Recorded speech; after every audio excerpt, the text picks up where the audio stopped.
सुखदेव भगवान ने परीक्षित जी को सुनाकर मृत्यु के भय से मिटाया, मृत्यु का भय उनके अंदर से निकालकर उनको मोक्ष की प्राप्ति कराई। तो यह भागवत कथा ऐसी कथा है कि जो आप मन में विचार कर यह कथा करेंगे, करवाएंगे, निश्चित ही हमारे प्रभु उस मनोकामना को पूर्ण करेंगे। अब यह कथा कैसी है?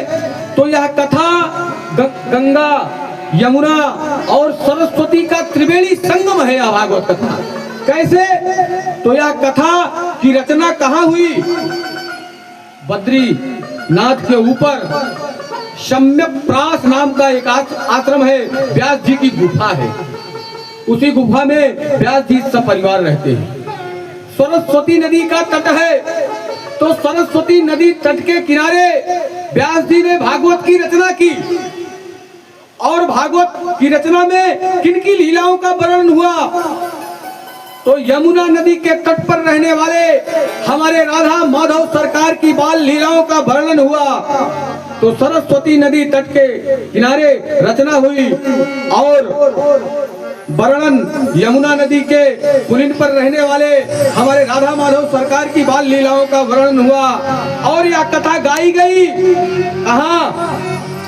हरिद्वार में गंगा मैया के तट पर आनंद नामक घाट पर यह कथा सुखदेव भगवान परीक्षित के कल्याण के लिए वहां गाए।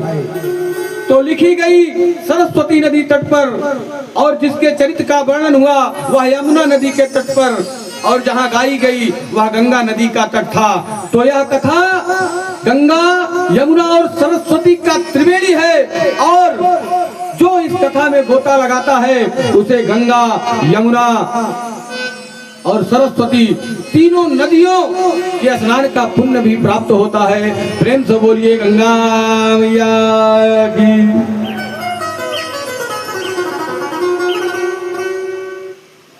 अर्थो हम ब्रह्म सूत्राणाम